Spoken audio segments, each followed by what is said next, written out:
అందరికీ నమస్తే. రాజకీయం, సినిమా, గమ్మతి ఇచ్చంత్రాలు వైరల్ అవుతున్న వీడియోలు ఇట్లా తీరు వార్తలతో మైక్టి ముచ్చలు తయారుగున్నాయి. చలో సుషదం పాండ్రే అందుకంటే మొదలు హెడ్లైన్స్. భూముల బ్లాక్ లిస్టు 3 నెలల ముందే తెలుసట. కోమటిరెడ్డి మాటలతోని లేచింది కొత్త మంట. సీఎం అయినాక కళ్ళు నెత్తికెక్కినాయా? రేవంత్ రెడ్డిని కొండా బిడ్డ చిన్నగా అరుచుకోలేదయ్యా. కొడుకు నాయన కొరివి పెట్టలే ఆస్తి లేదని బిడ్డనే సాగదోలి భరించింది ఇట్లా బాధని. ఎవరెన్ని చెప్పినా ఎంత బద్నాం చేసి బట్టగాల్చి మీదేసినా మా షై పార్టీ చేతుల్నే మళ్ళా పవర్ అని ఓ దిక్కు స్పీచ్లు దంచుకుంటేనే ఇంకో దిక్కు ప్రతిపక్షం లీడర్లు పబ్లిక్లకు వస్తే పర్షాన్ అవుతుర్రు. పవర్లున్న పాటోళ్ళు కిలోమీటర్లు ర్యాలీలు తీసి భారీ బహిరంగ సభలు కూడా కాదు, మళ్ళా ఉట్టిగా పార్టీ లీడర్లం టీమ్స్ దాకా పోయేస్తామంటే కూడా ఇగో ఇట్లా హౌస్ అరెస్ట్లు చేయబట్టిరు చూడుండ్రి. బయటికొచ్చి బాజాప్తా సర్కార్ మీద కొట్లాడి పనితనాన్ని ప్రశ్నిస్తేనే కాదు, బయటికి రాకముందే అంగేసుకొని ఆకిలి కూడా దాటకముందే హౌస్ అరెస్టులనంటే ఏం చెప్పుడిగా ఏం కథ. సనత్ నగర్ టిమ్స్ దవాఖానకు పోతామని బీఆర్ఎస్ పిలిపించింది కదా. కార్ పార్టీ లీడర్లు ఎవరింటికి వాళ్ళ కార్ల చాలేదాము అనుకోగానే పోలీసులు హౌస్ అరెస్ట్ అనుకుంటే రప్పున రంగం మీద దిగారు. మాజీ మంత్రి హరీష్ రావు, సబితా ఇంద్రారెడ్డి, తలసాని ఇట్లా అందరి ఇంటికాడికి వచ్చి ఎవ్వరు గల్మ దాటకుండా గట్టికి కావాలి కాసిరు. మీరు పోవద్దు సార్ అనుకుంటా హరీష్ రావుకి పోలీసులు అడ్డం చెప్పిన ఆగకుండా ఆకిట్లకు వచ్చి కారెక్కిండు. కాదు ఇప్పుడు ఏమైతుంది దవాఖానా పోతే ఎందుకు ఆపుతురు అనుకుంటా కాకిలతో గట్టిగానే కయ్యం పెట్టుకున్నాడు హరీష్ రావు. నేను ఏమంటున్నాను భాయ్ సాబ్, నీకు హాస్పిటల్ పోవద్దు, ఓకే నా ఎంబడి రా పెళ్లికి తీసుకుపోను. హాస్పిటల్కి వద్దాను కదా, పెళ్లికి పోవడానికి నీకేం వచ్చింది? నా ఎంబడి రా, నేను హాస్పిటల్ పోతే ఆపు, నన్ను పెళ్లికి పోతా పోయి పెళ్లికి పోవడానికి నా ఎంబడ కూర్చో, నా ఎంబడ కూర్చో. దవాఖాన పోతే మీకు భయం అయింది మీ గవర్నమెంట్ కు, రేవంత్ రెడ్డికి. దవాఖాన పోను, బండ్లో కూర్చో. ఆడికి పోతే దవాఖానలు అంతా డొల్లతనం బయటపడుతుంది, వీళ్ళ లంగతనం అంతా బయటపడుతుంది అని పోనిస్తలేరు.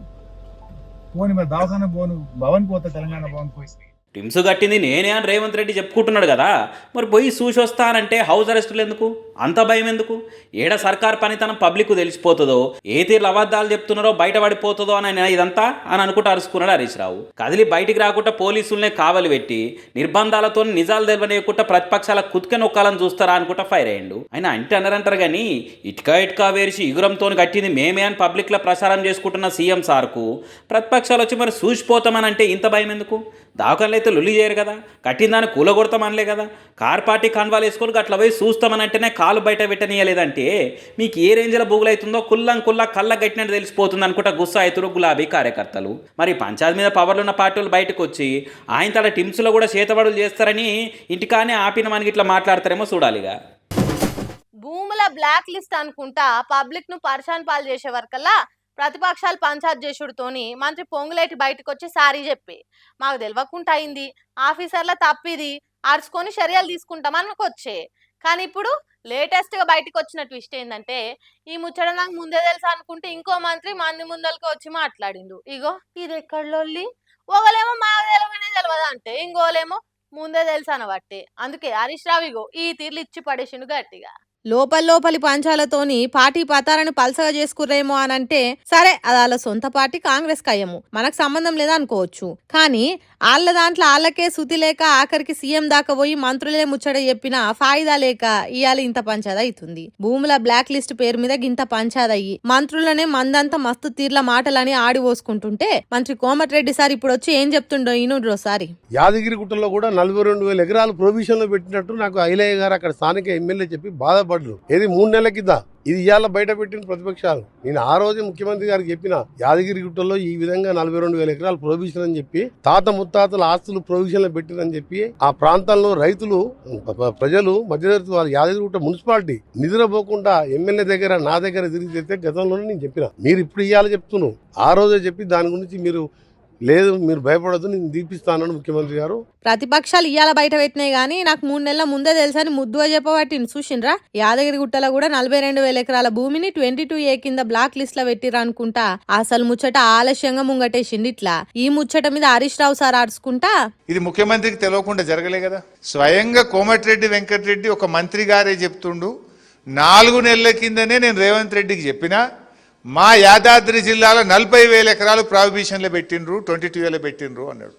మరి నిద్రపోతుండా రేవంత్ రెడ్డి? నీ కేబినెట్ కొలీగే చెప్పిండు నీకు ఈ భూమి నిషేధిత జాబితాలో 40,000 ఎకరాలు పెట్టిండ్రు. వెంటనే అదే రోజు ముఖ్యమంత్రి స్పందించుంటే, అదే రోజు రేవంత్ రెడ్డి విచారణకు ఆదేశించుంటే ఇదంతా జరుగునా? ఇవాళ ఇన్ని లక్షల మంది ఇలా ఆగమైదురా అంటే దీన్ని బట్టి మనకి ఏమర్థమవుతుంది? రేవంత్ రెడ్డి పొంగిలేటి గారు ఇద్దరు కూడబల్కొనే ఇది చేసిండ్రు అని ఇవాళ స్పష్టంగా మనకు అర్థమవుతుంది. మంత్రి కోమటిరెడ్డి ఏమో 3-4 నెలల ముందే తెలుసని, పొంగులేటేమో నాకు తెలియకుండా అయిందని మాట్లాడే వరకల్లా రేవంత్ పొంగులేటి ఇద్దరు కూడా ఇదంతా చేసిర్రు అనుకుంటా పాయింట్ టు పాయింట్ మాట్లాడి లాజిక్లతోని ఒక్క తిరగాడుచుకున్నారు ఇష్టావు. మరి సొంత పార్టీల మంత్రులే గిట్లా మాట్లాడి అప్పుడే సీఎంకి చెప్పినా అనంటే మరి ఇంట్లో ఎవరిది తప్పో కుల్లం కుల్లా తెలిసిపోతుందిగా అనుకుంటా. ప్రతిపక్షాలే కాదు పబ్లిక్ కూడా పోస్టులు వేసుకుంటా రోస్టు చేసుకుంటా బ్యాండ్ బజాయిస్తురు హ్యాండ్ పార్టీని. ఢిల్లీ బీజేపీ నాయకులకు తెలంగాణ లీడర్ల మీద నమ్మకం లేకుండా పోతున్నదా? 2028లో జరగబోయే ఎన్నికలలో బీజేపీ పార్టీ తెలంగాణలో అధికారంలోకి రాదనుకుంటున్నారా? లేకుంటే తెలంగాణలో స్ట్రాంగ్ లీడర్ లేడనుకుంటున్నారా? ఏం జరుగుతుంది తెలంగాణ బీజేపీ పార్టీలా? ఎందుకు కేంద్ర కార్యవర్గంలకు ఒక్క లీడర్ను కూడా తీసుకోలేదు అనే ముచ్చట్లే పెడుతున్నారు కరుడు గట్టిన కాషాయం పార్టీ కార్యకర్తలు. ఎందుకు ఇట్లా జరుగుతున్నదో బీజేపీ ఎమ్మెల్యే రాజాసింగ్ చెప్తున్నాడు, ఓసారి నుండి. కానీ తెలంగాణ నుంచి ఒక్క కూడా పేరుని వాళ్ళు ఇంక్లూడ్ చేయలేదంటే మన తెలంగాణ పెద్ద నాయకులు ఒక్కసారి ఆలోచన చెయ్యాలి. ఎందుకంటే ప్రతిసారి గ్రూప్ రాజకీయం ప్రతిసారి కంప్లైంట్ ఢిల్లీకి వెళ్ళాలి, కంప్లైంట్ ఇవ్వాలి. ఈ పెద్ద నాయకులు కూడా అరే ఈ తెలంగాణ మన బీజేపీ అధికారులు మారరు, అందుకోసం వేరేకి అవకాశం ఇద్దామని ఆ విధంగా ఆ యాంగిల్లో వెళ్ళినారని నేను అనుకుంటున్నాను. అగో అట్లున్నదట తెలంగాణ బీజేపీ లీడర్ల తీరు.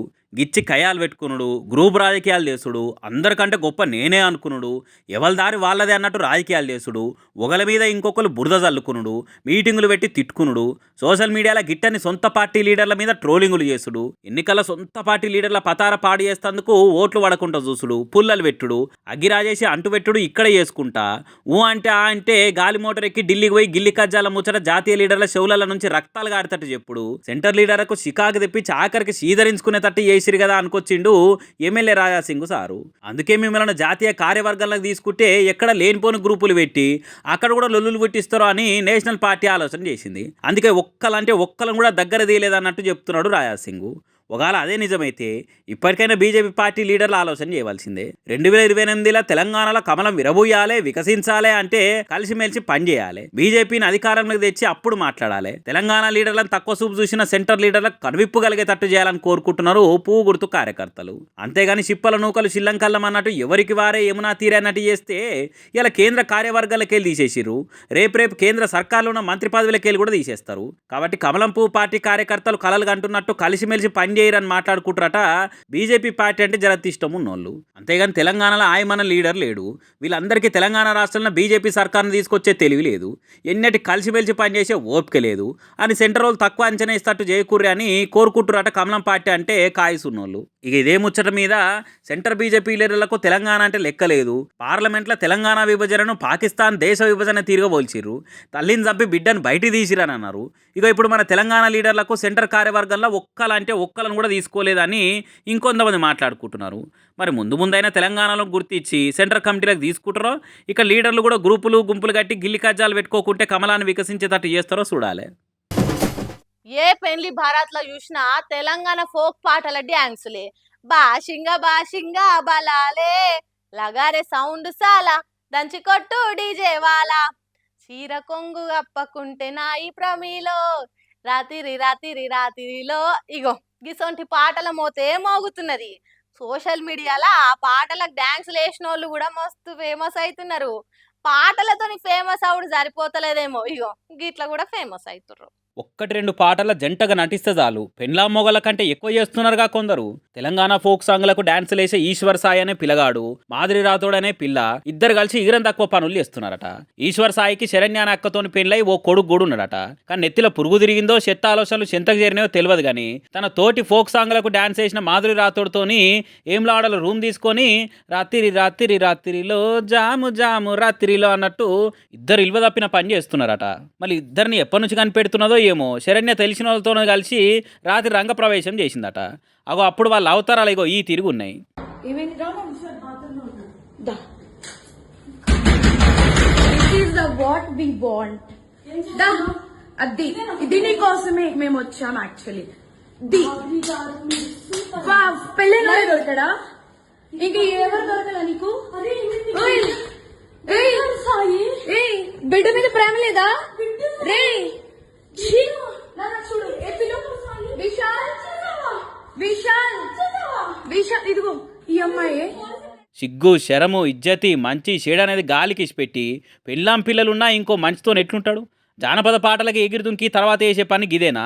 మంచోళ్లకు చెడ్డ పేరు వచ్చేటట్టు చేస్తున్నారుగా. భార్య శరణ్యకు చెప్పు తీసుకొని కొట్టేంత కోపం ఉన్నా ఓపిక పట్టింది. తర్వాత ఏం జరిగింది చెప్పమ్మా అని అడిగితే మొత్తం పూసగుచ్చి చెప్పింది. అంటే నాతో కూడా చాలా మంచిగా మాట్లాడేది. సో నేను లాస్ట్ టైం సూసైడ్ చేసుకోవడానికి వెళ్ళాను అనమాట. ఇట్లా ఈ అమ్మాయి విషయంలోనే కొంచెం నాకేదో కొంచెం నెగిటివ్ వైబ్ వచ్చి సో నేను బయటికి అంటే నేను సూసైడ్ చేసుకోవడం వరకు వెళ్ళిపోయాను. నేను నాకు బాబు ఉన్నాడు, బాబుని తీసుకొని సూసైడ్ చేసుకోవడానికి వరకు వెళ్ళిపోతే ఆ అమ్మాయి నా కోసం ఫుల్గా అంటే ఎక్కడ ఇది బాగా స్ప్రెడ్ అయిపోతుందా ఏంటి అనుకుందో ఏమో తెలియదు కానీ కంటిన్యూగా నన్ను ఫాలోఅప్ చేస్తూ ఎక్కడున్నావు ఏమైంది నాకు అప్పుడు కూడా ఏం డౌట్ రాలేదు. తర్వాత చూస్తే మెసేజ్లు ఇవి అవి అన్నీ చూస్తే ఇలా రావాలి మీ అన్న రావాలి. మెయిన్ వాళ్ళిద్దరికి కలిపి ఒక ఆయన ఉన్నాడు, ఆయన రిత్విక్ అని చెప్పి వాళ్ళిద్దరు మీడియేటర్, అబ్బాయి పర్సనల్ అసిస్టెంట్ ఇద్దరికి. సో అసలు ఆ అబ్బాయి ఫోన్ లో ఎన్ని టెక్స్టులు ఇవన్నీ బ్యాకప్ చేసి చూస్తే అసలు చాలా ఇదిగా ఉంది. వినరా, ఈశ్వరి సాయికి మాధురి రాథోడ్ నడమ జరిగే తతంగం ఇప్పటిది కాదట. కొడుకుతో సహా చచ్చిపోయేదాకా పోయిందంటే ఎప్పటి నుంచి ఎన్ని గత్తర పనులు చేసిండో అర్థం చేసుకోర్రి. అయితే శరణ్యక్క మాత్రం మొగుని ఎన్కేసుకొనే వస్తున్నది. నా హస్బెండ్ కి డ్రింకింగ్ హ్యాబిట్ కూడా లేదు, అలాంటి తను డ్రింక్ కూడా చేయించారంటే అసలు నాకైతే అర్థం కావట్లేదు. అబ్బాయి ఏమంటున్నాడు, ఇప్పుడు ఒక అమ్మాయి వచ్చి నా మీద పడిపోతే నేను ఏం చేస్తా, ఇప్పుడు ఒక షూట్ లో ఉన్న వాళ్ళం మేము అంత క్లోజ్ అయిపోతుంటే నేను ఏం చేయగలుగుతా అంటున్నాడు. అప్పుడు నేను నా హస్బెండ్ కి చెప్తున్నా నువ్వు చేసింది తప్పు, మరి అమ్మాయి పడితే మరి నీకు తెలీదా? ఆబ్వియస్ ఒక అబ్బాయి ఇప్పుడు నీకు పెళ్ళం బిడ్డలు ఉన్నారు నీకు ఆ మాత్రం తెలీదా అంటే ఇంకా అయిపోయింది ఏదో అయిపోయింది. కానీ ఆ అమ్మాయికి తెలియాలి కదా, ఒక ఆడపిల్ల. వినరా, మీద పడితే మొగుడేం చేస్తాడని అంటున్నది. అంత మంచోడైతే చెంపలు వాయించి మాట్లాడకుండా అసొంటోలతో ఎగురు దుంకుడు బంద్ చేయాలి గాని ఏములాడలా ఒంటరిగా ఇట్లా కలిసి ఉండుడేంది? సిగ్గుతప్పిన పనులు చేసి ఇట్లా మందిల పడి పరుగు తీసుకున్నాడేంది? బుద్ధి జ్ఞానం ఉండాలి. ఇసొంటోలు చేయబట్టి మంచోళ్ళ పేరు చెడిపోతుంది. టాలెంట్ ఉండి వాళ్ళేదో నిరూపించుకోవాలనే తనలాటున్నోళ్ళను ఈ ఫోక్ డాన్సులను పంపుతారు అయ్యవలు. మీరు చెడిపోవడే కాక సమాజాన్ని చెడగొడుతున్నారు. ఇక్కడ బద్మాషిగాలు మోపైర్రా అని తిడుతున్నారు 2 రాష్ట్రాల తెలుగు పబ్లిక్. ఇవాళ రేపు కుటుంబాలని అనుబంధాలని ఏడున్నాయి, విలువలన్నీ పైస బంధాలే అయిపాయే.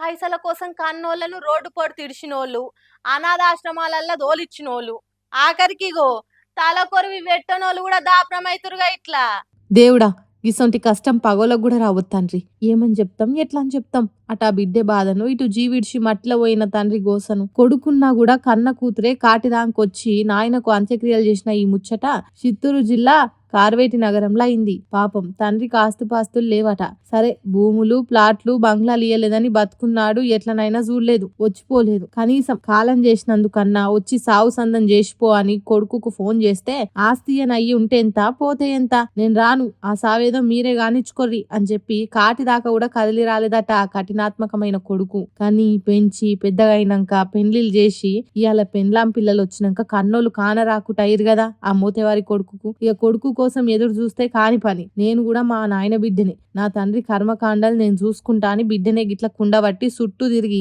సాగు చేసి సాగదోలి ఆత్మకు శాంతి జరిగేటట్టు చేసింది. ఈ ముచ్చట అంతటా తెలిసే వరకల్లా ఇగో ఇదయ్యా కాలం రాను మారుతున్న తీరు. ఆస్తిపాస్తులు రాపించుకొని ఎల్లగొట్టినోళ్ళు, ఆస్తులు లేవని కాటికి వంపనోళ్ళు, గిట్లా తయారైతుంది లోకం. పుత్రుడంటే పున్నామ నరకం నుంచి తప్పించేటోడు అని అంటారు. కానీ బతుకున్నప్పుడే కానకుంటా కన్న పాపానికి నరకం చూపించి చచ్చిపోయినాక కూడా గిట్లా రాకుండా ఏం చేస్తారు? సచ్చిన్నాడు ఎంట పెట్టుకొని పోతారు ఆ పైసలు. మీ పైసలల్లా మనవాడ. రేపటినాడు ఆ కొడుకు కూటిన కొడుకులు కూడా ఇట్లనే చేస్తే అప్పుడు తెలిసొస్తుంది నాయ నిల్వ అనుకుంటా నోటికి వచ్చిన మొత్తం బూతులతో సోట్లు పెడుతురు జనాలు. గల్లీల కుక్కలు చేయంగా గజ్జుమంటుంది పానం. చిన్నోళ్ళు పెద్దోళ్ళన్న చిన్న సూపు లేకుండా పెద్ద పెద్ద కాట్లు వేటవాటిన ఈ కుక్కలు అని మస్తు ముచ్చట్లలో చెప్పుకున్నాం కదా. ఆయన ఇంకా చాలా జాగలలో వీటితోని బాధలు అట్లనే ఉన్నాయి. అందుకే గీసారి కుక్కతోనే కంప్లైంట్ ఇప్పించిండు. హాగో గట్లెట్లయితుంది అంటారా? పాండ్రి మా ముఖాలు చూసి మీకు తిప్పల తీర్చబుద్ధి కాకుంటే కుక్క ముఖం పెట్టుకొస్తానన్న గోస తీరువురి జరా అని గోడు చెప్పుకుంటురు చూడుండ్రి. మధ్యప్రదేశ్ లో ప్రతిపక్ష కాంగ్రెస్ లీడర్ అయిన ఈయనే కార్యకర్తకి కుక్క మాస్క్ వేపిచ్చి ఆఫీసర్ల ముంగట కూసబెట్టింది. ఇట్లా ఒక్కో లాపాయిని తీసి గట్టిగానే ఆర్చుకుంటే ఆఫీసర్లను బీజేపీ ఏలువాడ్ల మధ్యప్రదేశ్ లో అవినీతి చేయనీకే కుక్కలను కూడా ఇడవలేస్తారు. అట్లెట్లా అంటే కుక్కలకు కుటుంబ నియంత్రణ ఇంజెక్షన్ల పేరుతోటి ₹1 అవినీతి జరిగిందని తెలిసింది. అవిటి కోసం బడ్జెట్ ఇస్తున్నామంటారు గాని మరి పైసలు ఏమైతున్నాయో దేవుడెరుగు. ఇటు దినాం కుక్క కాట్లకు అందరూ దేవుని తెలుసుకునే కథ అవుతుంది. జరి ఇప్పటికైనా వీధి కుక్కల బాధ తీర్చుండ్రని ఈ తీర్ల కంప్లైంట్ చేసిండు. పసిపిల్లల్ని కూడా పగబట్టినట్టుగా అరుస్తున్నాయి. బజార్ల పొంటి బయటికి వస్తే పిక్కలు వీక్క తినుకుంటా సుక్కలు చూపియబట్టినాయి. జనాలను ఏమన్నా చేయండ్రి గానిగో ఈ సార్లను మాత్రం గర్వకుర్రని కుక్కలతో మాట్లాడినట్టే మజాక్ చేసిండు జర్సేపు. तो धनबाद नगर निगम ने सारे रिकॉर्ड तोड़ दिए। पहले नाश्ते में 4.5 करोड़ रुपए, अब कुत्तों के नाम पे कितने 40 लाख रुपए भैया 40। ये सर को काटना मत, बहुत अच्छे हैं तो सर को भी मत काट। नहीं बेटा ऐसा नहीं, हाँ तो बेटा अपन को कुछ करना है। ఇగో ఈసారి మంచోడు గర్వొద్దు. అగో ఆయన మంచోడు ఎంటవాడొద్దని చెప్తుంటే సరే సరే అన్నట్టు బౌ బౌ అని ఒరుతున్నాడా మాస్క్ పెట్టుకున్న ఆయన. డబల్ ఇంజన్ సర్కారేమో గాని డబల్ సార్ల దావఖానకు పోయి కుక్క కాటి ఇంజెక్షన్లు ఓడిపించుకోవాల్సి వస్తుంది. జల్దిన్నే జనాలకు గ్రామసింహాల గోస తప్పిరని చెప్పే వరకల్లా ఈ వీడియో ఇప్పుడు ఇరుగమరుగ వైరల్ అయింది. ఎంత వెరైటీగా కంప్లైంట్ చేసినా మన దేశంలో ప్రజల కోసం ఆలోచించేటోళ్ళు ఏడున్నారు సారు. పిల్లల పానాలు పోయినప్పుడే ఆలోచించనోళ్ళు గిట్ల కుక్క మాస్క్ పెట్టి చెప్తే ఏడింటారు. సుద్దాంతి ఎవరో ఒకరు ఏదో ఒకటి చేసి ఈ వీధి కుక్కల బాధను మొత్తం దేశం మొత్తంలో ఎక్కడ లేకుండా చేయుండ్రని బాతులాడుతుర్రు బజార్ కుక్కల బాధితులంతా. మంత్రి కొండా సురేఖ కాంగ్రెస్ సర్కార్కు కంట్ల నలుసు తీరుగా తయారైంది. ఆమె మంత్రి పదవి ఎన్నడో ఓనాడు ఊడిపోతుంది. కానీ సీఎం రేవంత్ రెడ్డి ఆమెను కాపాడుతున్నాడని మాట్లాడుకుంటున్నారు కదా. కానీ సీఎం రేవంత్ రెడ్డి మంత్రి కొండా సురేఖకు అండగుండు కాదు. కొండా సురేఖ మేడమే సీఎం రేవంత్ రెడ్డికి అండగా నిలబడ్డదట. ఈ మాట ఎవరో చెప్పింది కాదు, స్వయాన మంత్రి మేడం బిడ్డ సుష్మితమ్మ అంటుంది. నుండ్రి మీరు మొదట పిసిసి కావాలని కోరుకున్నది కొండా సురేఖ, కొండా మురళీధరరావు గారు. ఆ రోజు వారు మాట్లాడుతూ కొండా మురళీ గారి ఆదేశాల మేరకు కొండా సురేఖ గారు పిసిసి రేవంత్ రెడ్డి గారిని ప్రపోజ్ చేయడం జరిగింది. తర్వాత ఢిల్లీ స్థాయిలో కూడా ఆమె ప్రపోజ్ చేయడం జరిగింది. ఆ రోజు నువ్వు పిసిసి అయినాక ఫస్ట్ మొట్టమొదటిగా మా ఇంటికి వచ్చారు. ఇక చెప్పుండ్రి ఎవరికి సాయం చేసిండ్రు, ఎవరిని కాపాడుతున్నారో. మా కొండ ఫ్యామిలీ సీఎం రేవంత్ రెడ్డికి అండ ఉండబట్టే ఆ రోజు పిసిసి ప్రెసిడెంట్ పదవి వచ్చింది.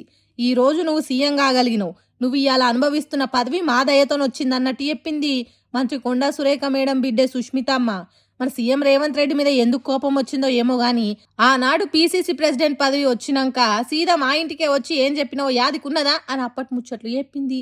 మాట ఏంటంటే మా నాన్నతోని కొండా మురళి గారితోని అన్న 38 సీట్లు వచ్చినా 36 సీట్లు వచ్చినా నీకు ఎమ్మెల్సీ ఇస్తానన్నావు. అన్నవా లేదా అనేది మా కోటగాని మైసమ్మ దగ్గరికి రా, ఎల్లమ్మ దగ్గరికి రా, శక్తివంతమైన దేవత ఆడ నేను అనలేదని నువ్వు ప్రమాణం చేయి, అప్పుడు నేను చెప్తా. అసోంటిది ఇవాళ మేం నీకు గానొస్తలేమా రేవంత్ రెడ్డి అని అన్నట్టు సొంత పార్టీ సీఎం ను ఎవ్వలన్నంత మాట అన్నది. 4-5 నియోజకవర్గాలలో తిరిగి ఆ రోజు గెలిపించుకున్న వ్యక్తి, నువ్వు కార్లో కూర్చోబెట్టుకుని తిరిగిన వ్యక్తి ఈ రోజు ఎందుకు గుర్తొస్తలేదు నీకు? అంటే ముఖ్యమంత్రి అయితే కళ్ళు నెత్తికెక్కినాయా అని అడుగుతానా నేను నిన్ను. అమ్మ బాప్రే ఎంత పెద్ద మాట అన్నదో చూడుండ్రి. రేవంత్ రెడ్డి క్యాబినెట్ లో తల్లి కొండా సురేఖ ఉన్నదని తెలిసి కూడా షీపురు పుల్లంత భయం కూడా లేకుండా సీఎం ను కండ్లు నెత్తికెక్కినాయా అన్నది. మంత్రి పొంగులేటి శ్రీనివాస్ రెడ్డి మీద కూడా పంచలేసింది. పాటు ఒక పొంగు ఉన్నది, ఆ పొంగు ఎక్కువసేపు పొంగదయ్యా పోతుంది. మరి నువ్వు ముఖ్యమంత్రివా ఆయన ముఖ్యమంత్రి కూడా తెలుస్తలేదు ఇక్కడ. మరి పెద్ద పదవులలో ఉన్నోళ్లను గింత పెద్ద పెద్ద మాటలు ఎందుకు అంటున్నారంటే మొన్న సీఎం రేవంత్ రెడ్డి పరకాలలో జరిగిన బహిరంగ సభల వచ్చే ఎన్నికలలో రేవూరి ప్రకాష్ రెడ్డినే గెలిపించాలే అన్నట్టు మాట్లాడిండు. కానీ పరకాల నుంచి కొండా బిడ్డ సుష్మితమ్మ పోటీ చేసేటానికి ప్లానింగ్ లేస్తుంది. అందుకే కోపం వచ్చింది సుష్మితమ్మకు. రేవంత్ రెడ్డికి మర్యాద ఇవ్వకున్నా కాంగ్రెస్ పార్టీ సీఎం పదవికైనా ఇయ్యాలే కదా, కానీ దేహపా నువ్వెంత అన్నట్టు మాట్లాడింది. ఇంత ధైర్యం ఎందుకంటే నాకు భయం లేదు, ఇలా పోతే రేపు 2 నాకు. ఎందుకు అని అంటే నా బిడ్డ నా కొడుకు ఎవరన్నా చూసుకుంటారు వాళ్ళని. నేను ప్రజల కోసం పనిచేసేదాన్ని, నేను ప్రజల మధ్యలో ఉండేదాన్ని. ఈ రోజు మా నాన్న నాకు అట్లే పెంచిండు, నేను భయం లేకుండా పెంచిండు. నేనెవరికి భయపడను, సావుకి భయపడను. నేను అస్సలే వెనకకు తగ్గే రకం కాదన్నట్టు చెప్పింది. రేవూరి ప్రకాష్ రెడ్డిని 2 ఏళ్ల తర్వాత గెలిపియాలని పరకాల సభలో చెప్పిన దానికి గద్వ వలిగేటట్టు గట్టి కౌంటర్ ఇచ్చింది. 2 ఏళ్ళ వారికి ఎందుకయ్యా? ఇలా రాజీనామా చేయమని చెప్పు. ఇలా రాజీనామా చేసి ఎలక్షన్లకు రా. నా ఇల్లు ఇక్కడ మంచి ఇల్లు ఉన్నది, 3 అంతస్తుల బిల్డింగ్ నీకు ఇస్తా. వచ్చి అక్కడనే ఉండి రేవూరి ప్రకాష్ రెడ్డికి నువ్వు వచ్చి క్యాన్వసింగ్ చేయి. రేవూరి ప్రకాష్ రెడ్డి గెలుస్తారా, లేకపోతే కొన్న కుటుంబంలో ఎవరిని గెలుస్తారు? ధైర్యం ఉంటారా? కొండా కుటుంబం దమ్మెంతో చూపిస్తాంరా అన్నట్టు సీఎం రేవంత్ రెడ్డికే సవాల్ ఇసిరింది. పాపం సుష్మితమ్మ మాట్లాడిన ఈ మాటలు సీఎం రేవంత్ రెడ్డి ఉంటే ఎంత ఫీల్ అవుతాడో ఏమో పాపం. మరి తర్వాత కొండా సురేఖ మేడం మీడియా ముంగట్టుకొచ్చి నా బిడ్డ మాట్లాడింది 100% రైటే అని అంటదా, లేకుంటే రేవంత్ రెడ్డి సార్కి ఇబ్బంది కలగకుండా సదురుకపోయేటట్టు సాటుంగనైనా సారి చెప్తుందా అనేది ముందే చూడాలిగా. చూసిరానిలా నేను పట్టుకొచ్చిన ముచ్చట్లు ఎట్లున్నాయో ఇంక నీ ముచ్చట్లతో మళ్ళీ వెళ్దాం. అప్పటిదాకా చూస్తాను మన మైక్ టీవీ ముచ్చట్లు.